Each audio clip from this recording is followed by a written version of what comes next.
Greetings, friends. Salutations mes amis. Aujourd'hui nous allons nous pencher sur un sujet très important, celui de la liberté religieuse et de la liberté de conscience. Car voyez-vous, la liberté religieuse et la liberté de conscience sont des dons de Dieu, des dons centrés sur le libre choix. Ces dons sont importants pour toutes les personnes dans le monde et font partie intégrante de notre partage de la bonne nouvelle, du don ultime de Jésus lui-même. En tant qu'adventistes du 7e jour, nous avons toujours considéré la liberté religieuse comme un élément important de nos croyances, de notre histoire et de notre mission. En fait, la liberté religieuse est dans l'ADN même de notre Église, parce que nous trouvons l'impératif de la liberté religieuse dans la Bible. Nous nous sentons très proches des croyants qui ont défendu la liberté religieuse au cours des siècles de persécution religieuse. Lisons ce que nous dit l'esprit de prophétie. Les puissants conflits et les victoires, les grandes douleurs et les joies particulières pour lesquelles les individus et les nations sont entraînés dans la voie de la réforme et du salut sont d'une trop grande importance pour qu'on les laisse disparaître de la mémoire. De telles expériences ont coûté trop cher aux héros de la foi pour se répéter dans l'histoire. Elles ne doivent pas être considérées à la légère. Ces luttes pour la liberté de conscience devraient être une leçon pour tous, à savoir qu'aucune vérité impliquant l'abnégation et le sacrifice ne sera acceptée favorablement par le monde. Un effort coûteux est exigé de toute âme qui veut aller dans une direction opposée à celle de la multitude. Tous ceux qui se réfugient au nom du Christ pour défendre la liberté doivent avoir une histoire de conflit et de sacrifice. Ils ne peuvent avancer dans la réforme alors que le Christ montre le chemin qu'au risque de la liberté et de la vie. Voyez-vous, la liberté religieuse est une liberté fondamentale, un droit humain de base, et pourtant, au fil des siècles, elle n'a souvent pas été mise en pratique. La véritable liberté religieuse préserve l'importance des décisions personnelles, mais elle est également bonne pour le bien-être des sociétés et des pays. Partout où elle est honorée et protégée, la justice et la paix augmentent. Mais plus encore, la liberté religieuse et la liberté de conscience ont un fondement biblique. Dieu nous a créés avec le libre arbitre.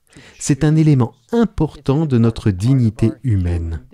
C'est une expression du grand amour de Dieu, car il n'y a pas de véritable amour sans la liberté d'aimer. La liberté religieuse porte la signature d'un Dieu d'amour et joue un rôle essentiel dans le grand conflit entre Dieu et Satan, entre le bien et le mal.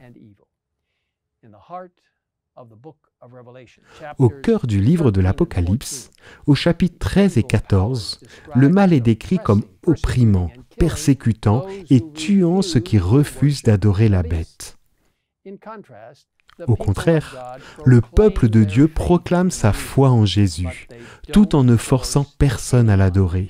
Les chrétiens ont toujours témoigné de Jésus comme de la vérité, mais personne ne devrait jamais être forcé à faire ce témoignage. Jésus n'a jamais imposé ses enseignements à quiconque. Même ses plus proches disciples étaient libres de le quitter. Jésus a préparé ses disciples à affronter la persécution, mais il ne leur a jamais permis de persécuter les autres ou de se venger. Au contraire, il leur a dit, « Quand on vous persécutera dans une ville, fuyez dans une autre. »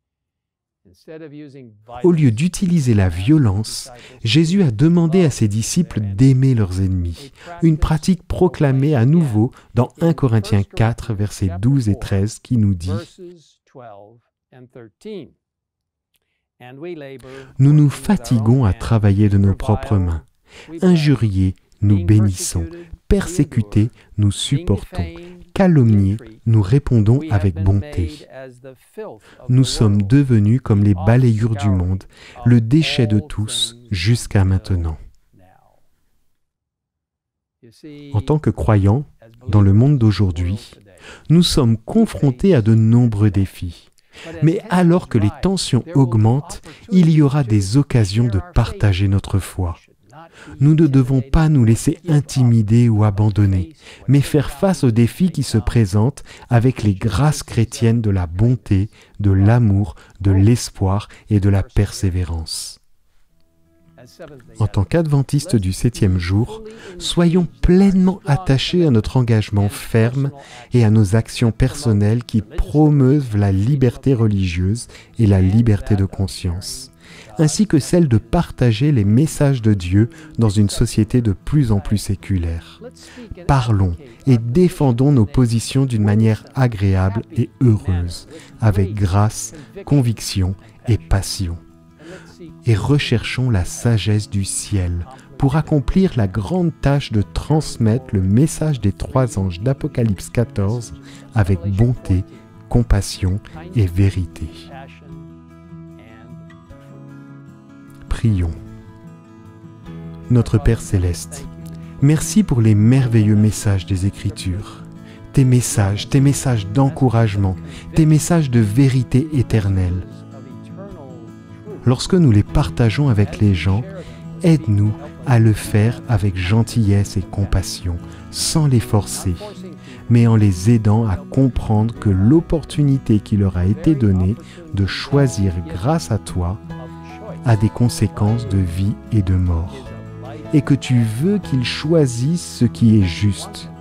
Alors Seigneur, bénis-nous alors que nous soutenons et encourageons la liberté religieuse et la liberté de conscience, afin que chacun puisse avoir l'opportunité de faire le bon choix, le choix de te suivre, et finalement de te voir arriver dans les nuées du ciel, d'être enlevé avec toi, pour être avec notre Seigneur pour toujours. Merci de nous écouter. Merci de nous donner l'opportunité de défendre la liberté religieuse où que nous soyons. Nous te le demandons au nom de Jésus. Amen. In Jesus' name we ask it. Amen.